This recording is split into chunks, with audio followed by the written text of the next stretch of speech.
আজকে সকাল থেকে উত্তরবঙ্গ টু ঢাকা মহাসড়কে বিশাল জ্যাম লেগে আছে। হ্যালো ভিউয়ার্স, আসসালামু আলাইকুম। আশা করি সকলে ভালো আছেন। আজকে পবিত্র শুক্রবার 5 জুন 2026 সকাল 10টার দিকে বাসা থেকে বাস স্ট্যান্ডের দিকে আসতেছিলাম। ভুয়াপুর রোডের মাথা দিয়ে আমার বাস স্ট্যান্ড পর্যন্ত হোন্ডা নিয়ে আসতে 20 মিনিটের বেশি সময় লাগছে।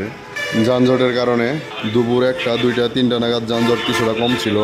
জুমার নামাজ পড়ার জন্য বাসায় গিয়েছিলাম। নামাজ পড়ে খাওয়া দাওয়া করে আস্তে আস্তে বিকাল হয়ে গেছিল বৃষ্টির জন্য। বিকেলবেলা এসে দেখি উত্তরবঙ্গ টু ঢাকা মহাসড়কে বিশাল যানজট। একবার জ্যামে আটকে গেলে বাইক নিয়ে যাওয়ার মতো কোনো স্কোপ থাকে না। আর বাস স্ট্যান্ডে রাস্তা পারাপার হওয়া যে কতটা কঠিন হয়ে গেছে যারা আসছেন তারা ভালো করে জানেন। ছেলে মানুষ তাও যেমন তেমন, বাচ্চা মুরব্বী আর মেয়েদের জন্য বেশি কঠিন হয়ে গেছে। বাস স্ট্যান্ডে ইদানিং প্রচুর লোকজন। আপনারা যারা বাস স্ট্যান্ডে আসেন খুব সাবধানে চলাচল করবেন। একটু অসচেতন হইলেই ছিনতাইকারী আর পকেটমারের খপ্পরে পড়ে আপনার পকেট খালি হয়ে যেতে পারে।